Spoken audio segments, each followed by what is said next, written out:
ఏమండి మీ lucky number 3 ఎప్పుడు చూసినా మూడిగా ఉంటారు. ఆగు.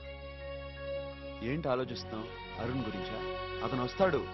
వాళ్ళ నాన్న 6 నెలలు అన్నాడిని కంగారు పడుతూ. అదంతా అబద్ధం. అరుణ్ని ఎక్కడ దాచినా సరే నేను తీసుకొస్తాను. కానీ ఒక కండిషన్, నువ్వెప్పుడు మూడీగా ఉండకూడదు. నువ్వు నవ్వుతూ ఉండాలి. నువ్వు నవ్వితే నాకు ఎనర్జీ, నవ్వకపోతే నాకు ఎలర్జీ.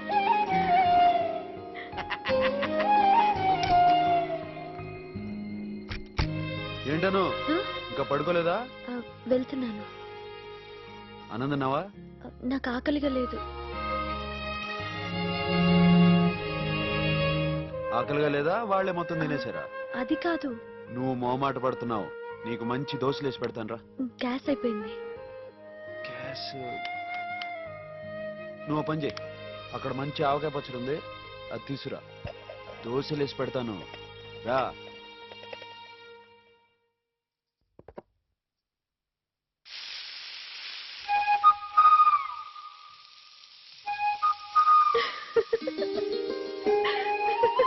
అను రా, దోశ రెడీ.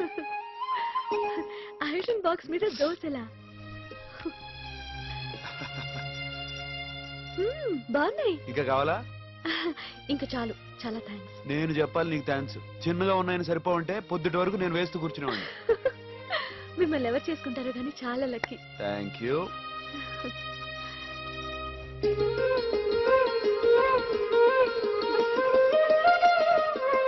ఏ అను, నువ్వు నవ్వుతే బాగుంటావు. ఇలాగే నవ్వుతా ఉండు, ఓకే? అరుణ్ నీ నవ్వు చూసే ఇష్టపడి ఉంటాడు.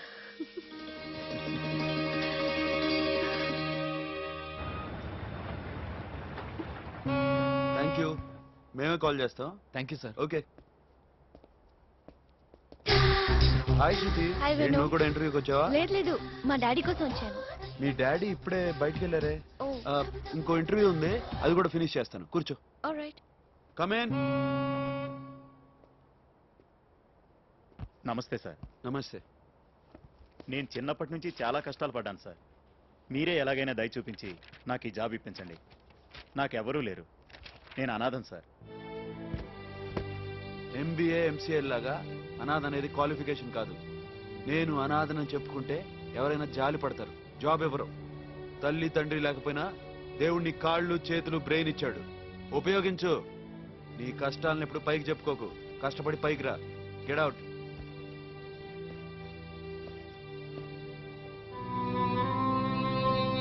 ఏ శృతి, ఎక్కడున్నావు? ఇంటర్వ్యూ అయిపోయింది. సారీ, ఆ రోజు నిన్ను ఏడిపించడానికి చైన్ తీసుకున్నాను. ఇప్పుడు మనం ఫ్రెండ్స్ అయ్యాం కదా, ఇదిగో తీసుకో. పద, మీ నాన్నగారి దగ్గరికి వెళ్దాం. ఇప్పుడు మనం ఫ్రెండ్స్ అయ్యాం, ఇంకాస్త దగ్గరైతే